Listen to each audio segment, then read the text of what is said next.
So guys, I will be mastering the Microsoft Word. So first, open mo yung Microsoft Word mo. Tapos, gagawa ko kayo ng document, which is yung blank na to. Then, enter your name as the title. So, title.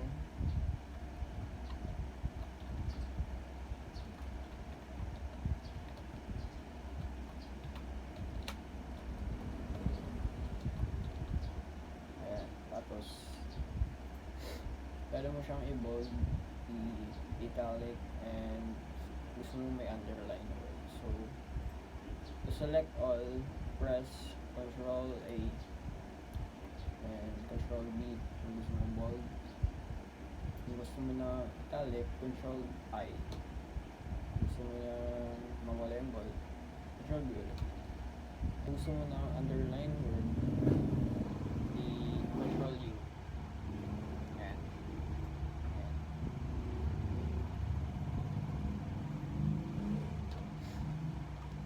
So, kung gusto mo i-center ito, Ctrl E. Ayan, naka-center na. And, gagawa tayo ng ano, sa baba.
Ctrl A para select mo lahat. Gusto mo ng icon.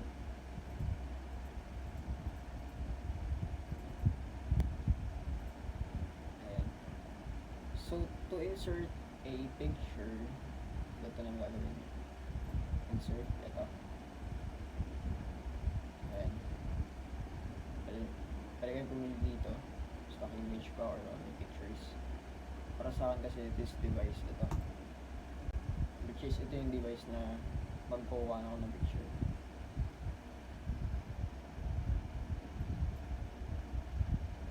Ayan.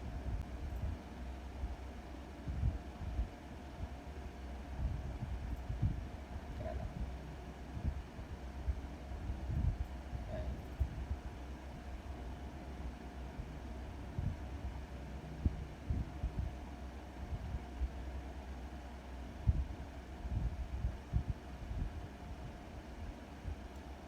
Kung gusto mo palitin to, click mo lang to, i-drag mo. Ayan, parang hindi maliit. Pwede mo siyang i-move 3D.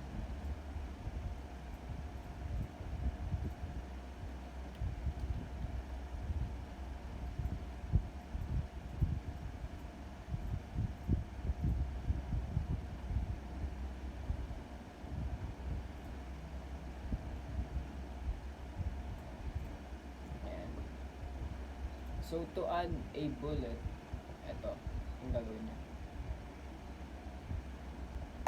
Create a bullet. Ayan po. Lagay niyo lang dyan kung anong gusto niyo lalagay. Space lang. Ay, space. Enter lang pag gusto niyo pa ng isa. So, dito. Enter. Yan.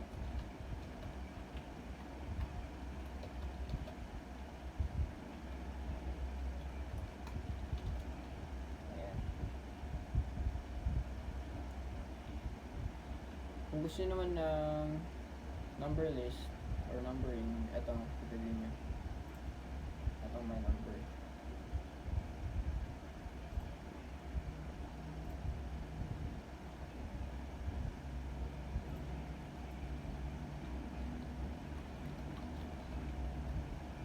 Enter lang ulit para mag-double siya.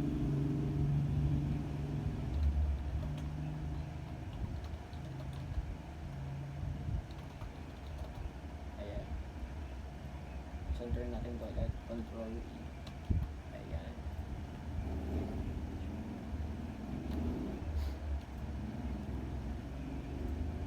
Kung gusto mo magpili ng type of like yan, dot na yan. Ito lang to. Ang daming options dito. Ayan. Talagang to. Talagang to. Ayan. So number naman, pwede rin ng mga ganyan.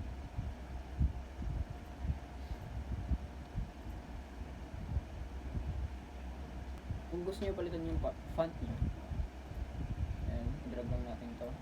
Or Control A. Ayan. May different fonts dito. Ang dami. Ayan.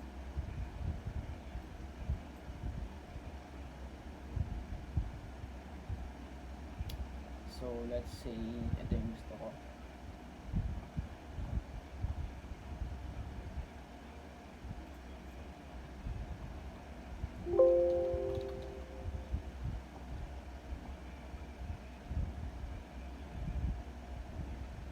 So, let's say, ito yung gusto ko.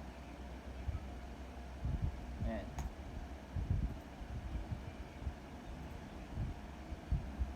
And for the size naman, kung gusto nyo palakihan, dito. Pwede kayo mag-type dito, like, parang, ayan. Kung ano gusto nyo size. Tapos dito rin. Wala kayong mahanap na font, pwede nyo i-search. Like, ganyan, impact. Itin ko lang impact dito na font.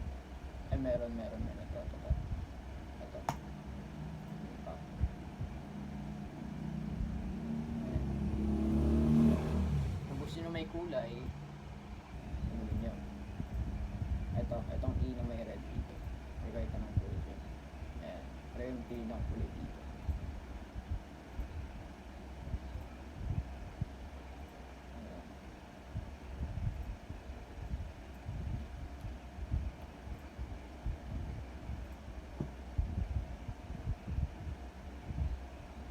Kung gusto nyo i-justify, like ipantay dito, Control J, select, Control A, para select mo yung oil, Control J, ayan, maka-justify na yan.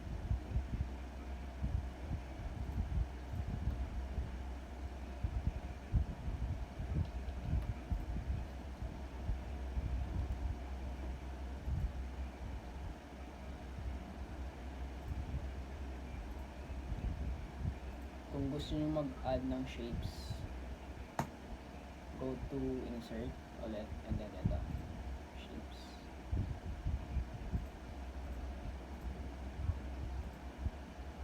Ayan. Dami dito.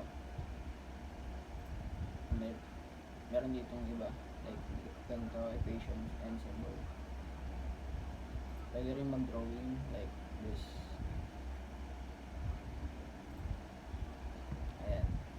So, ayan. Kung gusto nyo i-copy, like, kakopy nyo. And then paste it right here. Select all lang ulit. Control C for copy. And then Control D for paste. Ayan. Dalawa na siya. Control Z for undo. Kung gusto nyo balik sa dati, like, yan. Control Z.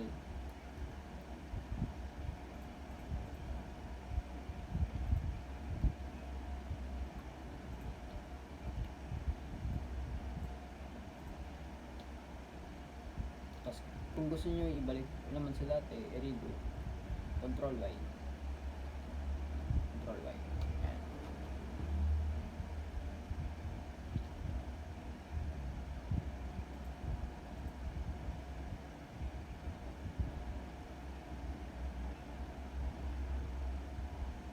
And kada mo siyang i-copy, like, madami. Yan. Nag-double na yung paper niya kasi hindi nakasya dito.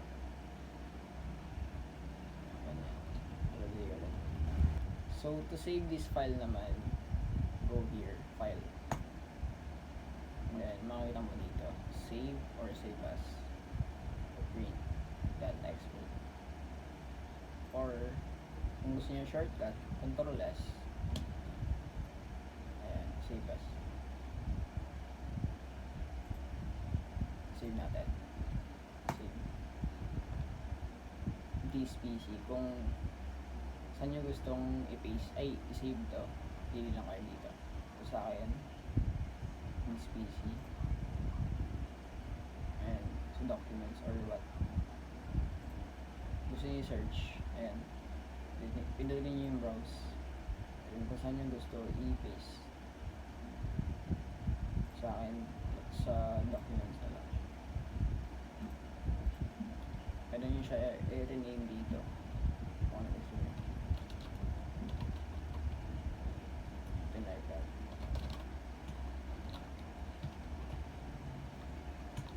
Ayan, that's save. Meron din dito kung anong type of file ang gusto nyo i-save. Pwede PDF, ganyan. And save it. Ayan, save na yan. So, yun lang, no? Na-master na natin yung MS Word. So, bye guys.